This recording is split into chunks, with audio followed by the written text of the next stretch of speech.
So the next two talks are on MR spectroscopy and the diffusion tensor imaging, and I would try to cover it together. And I would make it as practical as possible, not going into much into the complexities of this imaging technique. Now, you have two techniques, steam and press, and most of us use only press. And why don't we use the steam? Because the stimulated echo technique does not give a good resolution. But is it useful? Yes. When you are doing abscesses, for example, and you want to see amino acids, you want to see succinate, pyruvate, in such cases, there is a small metabolites. These are glutamate.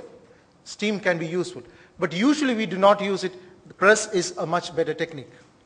Whether we should use a single voxel technique or a multi-voxel. In the last 1 year probably, we have used single voxel only about 1 or 2 times. The main thing is single voxel can take spectra only from one small region, and that is not what we want in spectroscopy today. We want to get an information of the whole area and possibly of the normal brain parenchyma also, because we want to compare what is the difference between the normal and the abnormal. So single voxel has to be limited to situations where it is difficult, like in the brainstem or a lesion which is very close to the skull. In such cases you can do, but otherwise most of the cases the CSI technique or the multi-voxel spectroscopy is much better. Voxel positioning. See the lesion in the conventional imaging. Don't do MR spectroscopy in all the cases. If there is blood, there is a lot of calcification, if there is a lot of necrotic areas, it is better. Like radiation necrosis, when it comes, there will be a lot of microbleeds in that. And you do a spectroscopy in differentiation, it's supposed to be very good in differentiation. You might not get anything because it is very inhomogeneous, and therefore there will be a lot of problems in the baseline. In small lesions, which is better? A single voxel? Again, no. Because single voxel, you cannot reduce the voxel size much.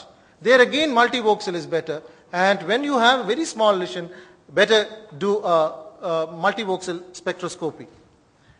Should you do it after gadolinium? Yes, it changes. Some changes occur when you give gadolinium to the spectra. But clinically, these are not very important. At the same time, if you do it after giving gadolinium, you will know which are the areas actually you have to concentrate on. If it's a big mass and your multi-voxel has to be in an area where there is contrast enhancement, it is better to do it after giving contrast. So it's better always to do it after giving contrast. And to obtain a quality spectra, always do streaming, and that is very important when you do of the posterior fossa. The radiographer has to be taught. So the application specialists, when they come, ask them to teach how the shimming is done. Manual shimming has to be done in such cases, especially that in the posterior fossa, lesions in the posterior fossa near the skull. So, and then a good water and fat signal suppression, which is usually very well obtained in the Siemens machine. Outer volume suppression is also a very good technique which will give very good spectra, and whenever possible it will increase the time a bit, but it is a very good technique for getting a good spectra. Now, what is the T which you have to use? This is a very important information. Whether in all cases you have to use a T, a low T, a medium T of 135 and a high T of 270. It is not needed. It is dependent on the metabolites that you want to see. So first of all, see the conventional images, decide what probably is the lesion. For example, if you are studying an abscess, you have to go for a low T. You should not just restrict it to 135 or 270. You are looking for more spectra. If you want to study glutamate in hepatic encephalopathy, you have to go to a low T. So it is totally dependent on the clinical condition and the conventional imaging findings that you should decide the T. Also in differentiation between lactate and lipid, sometimes this is very useful. If you just do a 135, you might not be able to find it out. But if you do a T of 30, and 288 is not something which is routinely done, but sometimes there is a confusion, you can do the large T as well. Should you use a large repetition time? This will definitely increase your time of scanning, but you get a very good spectra if you go for a very high TR, but it is not routinely done because, of course, the time that is involved in the study becomes more. Signal averaging, again you try to restrict yourself, but difficult lesions, you have to go for larger number of excitations, that will give a better signal to noise ratio, and as you can see, the baseline is much better when you go to more averages.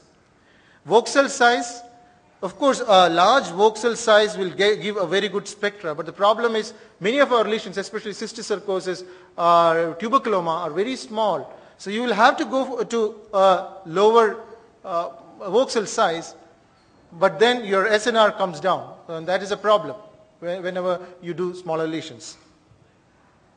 And a very important thing which is not very routinely used is the metabolic map. And what is the importance of the metabolic or the spectral map? It is important for the surgeon.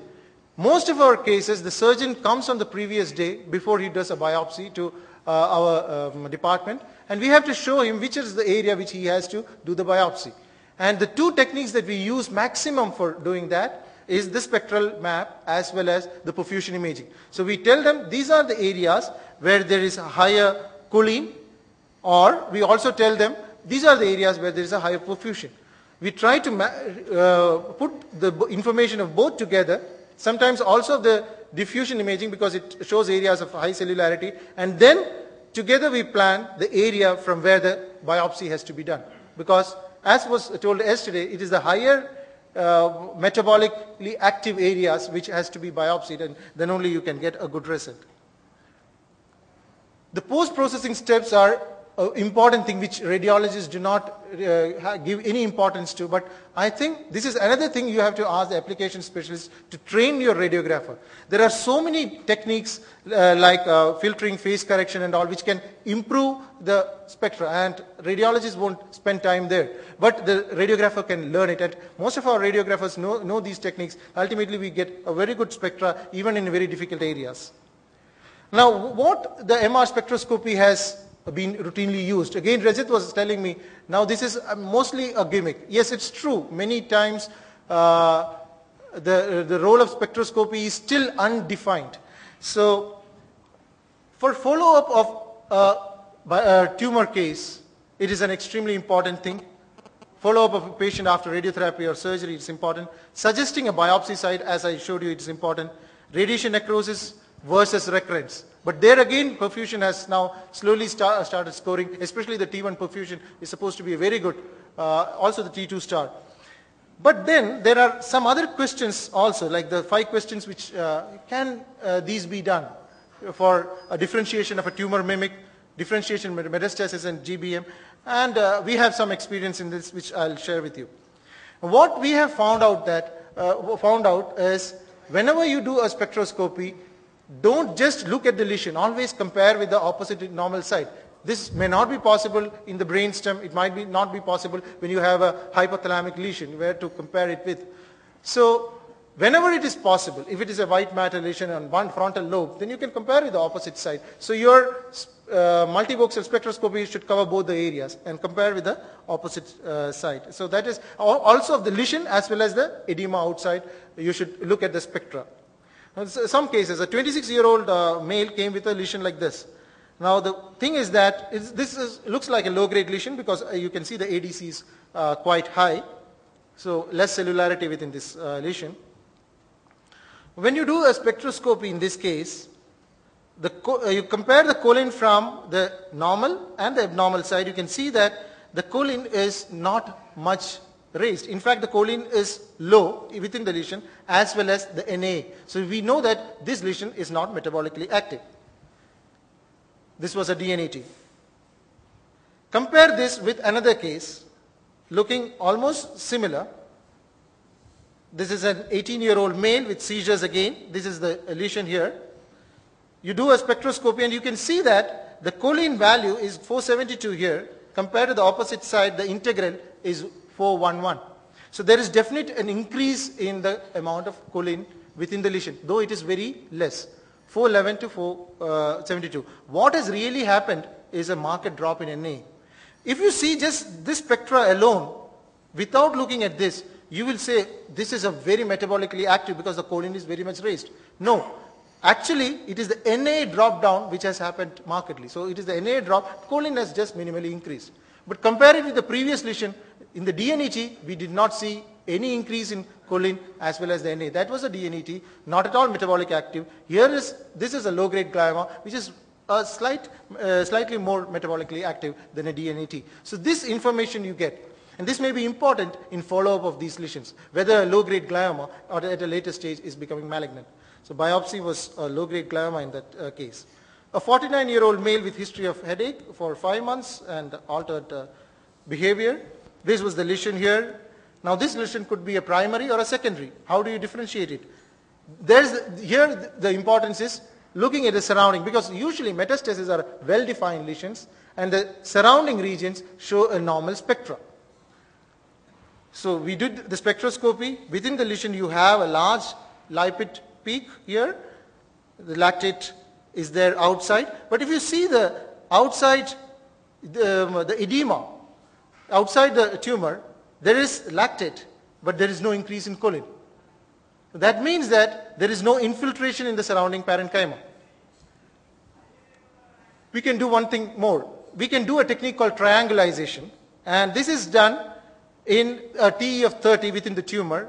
This is the L1, L2 curve that you get after doing the spectroscopy with TE 30, and draw the area under it by means of some of the tools, like you can do it even with a paintbrush, and see what is the ratio, the L1, L2 ratio. And usually in metastatic lesions and a very high-grade glioma, usually the values are about 3 to 4.5. In comparison to that, that was a case of squamous cell carcinoma. This is another case, a 65-year-old female. Here there is a lesion. This could be again a primary or a secondary. In this case, we do a spectroscopy within the lesion and surrounding parenchyma. You can see even in the surrounding parenchyma within the edema, the choline is very much raised. Also, when you go and do a L1, L2 in this triangulization technique in this one, we see it is not that much raised. So unlike metastasis is something which has a very high ratio of L1, L2 in comparison to gliomas. So also the edema versus the tumor, also you can see in the edema, if there is an increase of choline, then you are most likely dealing with an infiltrative lesion. A metastasis usually doesn't do that. So some ways you can differentiate. This might not hold true in all the cases, but if you start trying in more and more cases, it might help. A 7-year-old male with altered behavior, a very infiltrating lesions like this, you do a T of 135 and you see the choline is raised. Actually, more than the choline raised, the Na has also dropped down markedly. And you get an ionositol peak. Usually low-grade lesions and gliomatosis cerebri show an increase in ionositol, while a high-grade lesion, the ionositol is low. Then there are something called marker peaks. You look for alanin within a meningioma. You look for glycine. Glycine occurs at the same level at the level of ionositol, and you have to do a low T to differentiate between glycine and ionositol. And you can see that if you see glycine within the tumor, it might indicate a neurocytoma. This is the alanin within an intraventricular meningioma. Alanin behaves exactly like lactate. It inverts in 135 and is erect in 270.